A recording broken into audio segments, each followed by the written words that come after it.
Assalamualaikum warahmatullahi wabarakatuh. My name is Alina.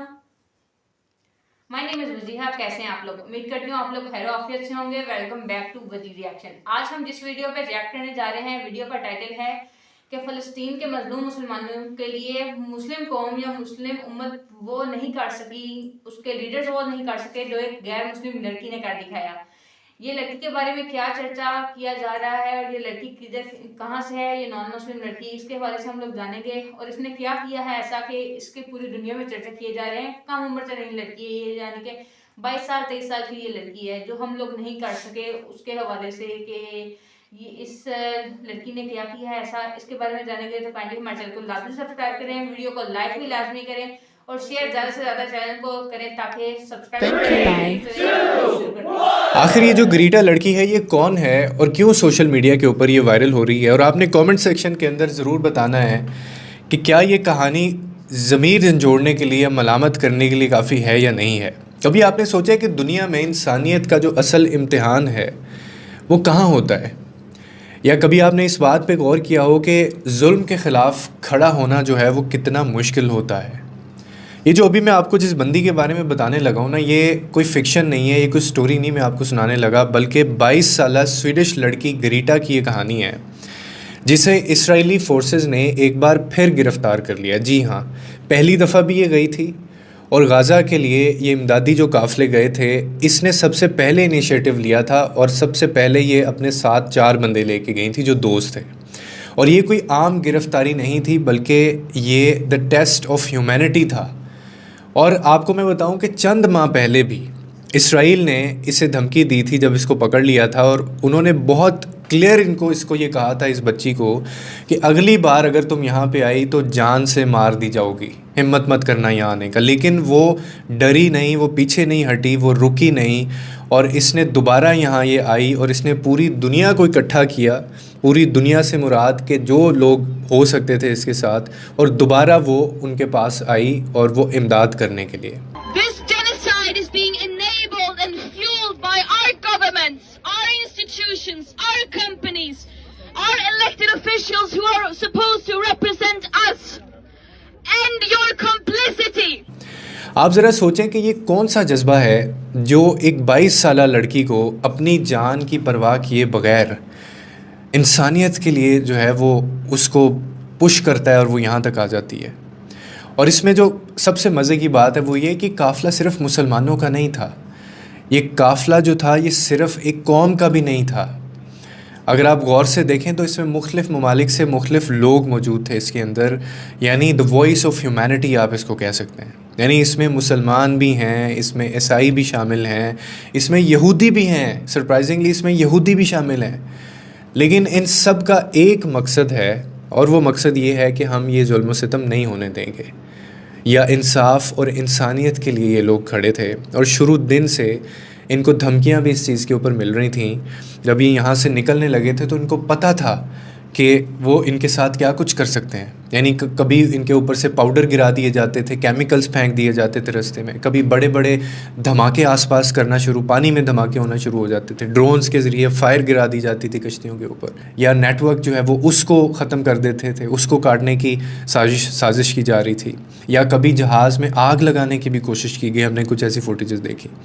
लेकिन आप ये देखिए कि फिर भी ये लोग रुके नहीं, ये लोग डटे रहे, और ये वो लोग हैं जो इंसानियत के सबसे अजीम मिशन के ऊपर निकले हुए हैं। यानी इससे बड़ी इबादत मेरे ख़्याल में इस वक्त कोई नहीं हो सकती।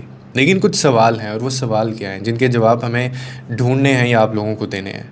कि जब गैर मुस्लिम लड़कियां या दूसरे मज़ाहिब के मानने वाले जो लोग हैं वो जुल्म के ख़िलाफ़ आवाज़ उठा रहे हैं, वो जा रहे हैं, तो हमारा तो सबसे पहला ये रिस्पॉन्सिबिलिटी है, बहसीयत मुसलमान, हम क्यों खामोश हैं, हम बात क्यों नहीं करते, हमारे यहाँ से लोग क्यों नहीं जाते जब वो अपनी ज़िंदगियाँ ख़तरे में डाल रहे हैं, वो लोग जिनका इस्लाम से दूर दूर तक कोई ताल्लुक़ नहीं है। और हम सोशल मीडिया पर एक पोस्ट लिखने से भी डरते हैं कि हमारा अकाउंट हैक ना हो जाए या हमें स्ट्राइक ना पड़ जाए और उसके बाद मेरा अकाउंट बंद हो जाएगा।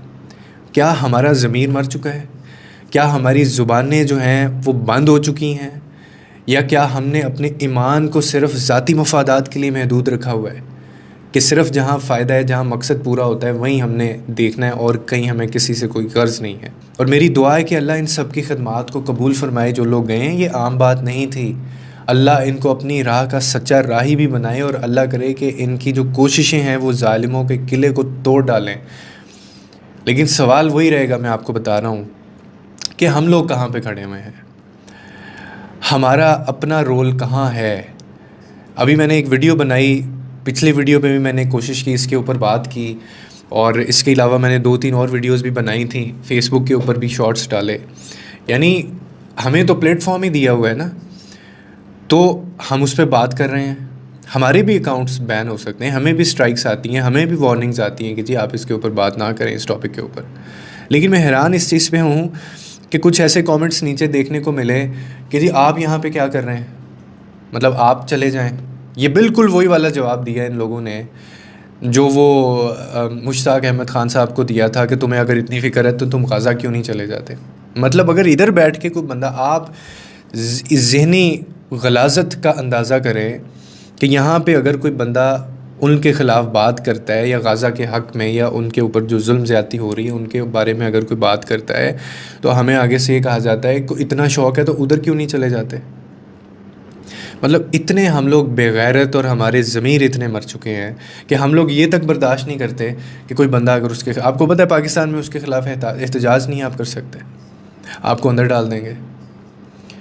और दूसरी तरफ ये 22 साल की लड़की है, मतलब इसकी ज़िंदगी अभी पूरी ज़िंदगी पड़ी है, जहाँ ये जा रही है इसको पता है वहाँ से वापस नहीं आना शायद, और इसको धमकी मिली हुई है। यानी उन्होंने इसको कहा हुआ है कि अगर दूसरी दफ़ा तुम यहाँ पे आई तो तुम मार दी जाओगी, तुम्हें हम मार डालेंगे, ज़िंदा यहाँ से तुम बच के नहीं निकलोगी। वो फिर भी लोग इकट्ठे करती है और फिर भी जाती है, और वो कहती है कि मैं उन इसराइल से नहीं डरती, या उनके जुल्म से नहीं मैं डरती, या वो मेरे साथ क्या करेंगे मैं उससे नहीं डरती। मुझे डर उससे ज़्यादा इस चीज़ का है कि जो पूरी दुनिया में जो लोग ताकत रखते हैं, जो मुसलमान हैं, जिनके ये भाई बहन हैं, जिनके ये अपने मज़हब के लोग हैं, वो चुप हैं, ये ज़्यादा तकलीफ़ दे है। दैट इज़ व्हाट्स स्केयरिंग मी। ये वो चीज़ है जो मुझे डरा रही है। Where is global media when it comes to defending their journalist colleagues who are being systematically targeted and killed, risking their lives reporting about the situation in Gaza? No one is free until Palestine is free. और वो बिल्कुल ठीक बात कर रही है कि हमेशा नुकसान तब हुआ है, हमेशा इंसान वो जंग तब हारा है, या हमेशा आगे जाके भी डिक्लाइन हमारी ह्यूमैनिटी का तभी आएगा कि जब वो लोग जो ताकतवर हैं, जो ज़ुबान रखते हैं, जो बोल सकते हैं, वो चुप होंगे, वो कमज़ोर का साथ नहीं देंगे। तो हैट्स ऑफ टू दोस्त जो यहाँ पे गए, और मैंने आगे भी एक वीडियो में बात की है कि इन्होंने तो अपने आप को सुरखरू कर लिया, ये तो कामयाब हैं। हम लोग अपनी अब फ़िक्र मनाएं, जो हम कहते हैं कि हम नमाज हज उम्रे करके हम बख्शे जाएंगे, ये असल इबादत है करने की, जो लोग ये कर रहे हैं। और जो इनमें गैर मुस्लिम हैं, जिनका इस्लाम से दूर दूर तक कोई ताल्लुक़ नहीं है, मेरी दुआ है कि उनको ईमान की रोशनी जो है वो नसीब हो, और उनके भी दिलों में ये चीज़ आए, ताकि वो ये जो कुछ कर रहे हैं उनको इनका सिला भी मिले, उनको इन चीज़ों का रिवॉर्ड भी मिले। आपका इस वीडियो के बारे में और इस बच्ची के बारे में क्या ख्याल है, कमेंट सेक्शन के अंदर लाजमी बताइएगा। लोगों के लिए आसानियाँ पैदा करें, रब आपके लिए आसानियाँ पैदा करेगा। ये थी आज की वीडियो, उम्मीद है आपको पसंद आई होगी। और मैं बस ये कहना चाहूँगी कि अल्लाह ताला सबको हिदायत दे और फ़लस्तीन की मदद करें जितना हो सके।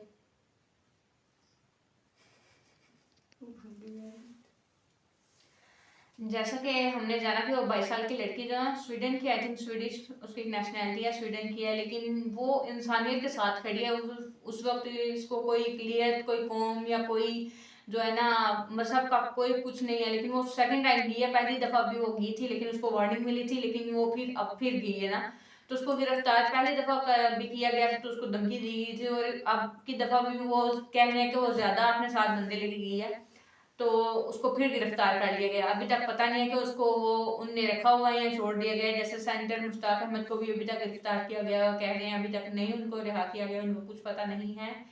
तो काइंडली उनके लिए दुआ करें। वाकई यही इबादत है इस टाइम पे, अगर कोई इंसानियत की खिदमत करेगा, क्योंकि हुकूक अल्लाह जो है ना वो अल्लाह और बंदे के हुकूक हैं, तो अल्लाह ताला अगर चाहे तो माफ़ कर देगा, लेकिन हुकूकुल इबाद अल्लाह ताला ने बोला है कि वो जो है ना वो लाजमी अदा करने हैं। तो हुकूकुल इबाद का इस वक्त जो मुस्लिम है वो अपने बहन भाइयों का दर्द दुख नहीं समझ पा रहे। अगर वाकई यहाँ पे इस टाइम पे अगर हम लोग बात कर रहे हैं या कुछ कर रहे हैं, तो सेकेंडली अभी कोई भी बैठा होगा, आप लोगों के घर में भी ये चलता है, जब बहन भाइयों के जरिए आप लोग बात करते हो तो सेकंड में वो कोई ना कोई होता है तो कह रहा होता है कि अगर तुम्हें इतना ही दुख है तो तुम चले जाओ ना, अगर कोई नहीं कर रहा है। लेकिन ये ज़्यादा ज़रूरी है कि हमें इसके ऊपर बात करनी है। अगर क़यामत के दिन हमें जब पूछा जाएगा तो काइंडली ये तो होगा ना कि हम लोग इतनी ताकत नहीं दे रखते कि वहाँ पे हम लोग जाके उनकी इमदाद कर सके। तो हम लोगों ने इसके ऊपर आवाज़ उठाई थी, हम लोगों ने इसको जुल्म के खिलाफ अपनी आवाज़ को बुलंद किया था। आप लोगों के पास प्लेटफॉर्म है, उसके ऊपर एहतजाज रिकॉर्ड करवाएं, उसके ऊपर दूसरों को भी गाइड करें कि इसके ऊपर बोलें। और जब तक आप मजलूम के साथ और जालिम के खिलाफ नहीं खड़े रहेंगे तो आप भी जालिम ही हैं। क्या आप जालिम का साथ दे रहे हैं? बेशक खामोशी से। आज वो हैं, कल को आप हो सकती हो। तो इसके हवाले से आप लोगों का इस बारे में क्या ख्याल है? आप कमेंट सेक्शन में लाजमी अपनी राय दें, और वीडियो जो है ना उसको लाजमी लाइक करें और उसको ज़्यादा से ज़्यादा शेयर करें, ताकि लोगों को इसके हवाले से एजुकेट हो सकें कि उनको इस वक्त में क्या करना चाहिए और क्या नहीं। जुल्म जिधर भी होगा लेकिन उसके खिलाफ बोलना है। ये नहीं कि मुसलमानों के खिलाफ जुल्म हो रहा है तो मुसलमानों के लिए ही बोलना है। जिधर भी जुल्म होगा इंसानियत के लिए बोलना है। इंसानियत जो है ना फर्स्ट प्रायोरिटी होनी चाहिए, और इस्लाम में भी इंसानियत को सबसे ऊपर रखा गया है कि अगर एक आप बेगुनाह शख्स को कत्ल करोगे तो सारी इंसानियत को कत्ल करने के बराबर है। और अगर आप किसी एक बेगुनाह शख्स की मदद करते हैं, उसकी जान बचाते हो, तो पूरी इंसानियत की आप लोगों ने जान बचाई है।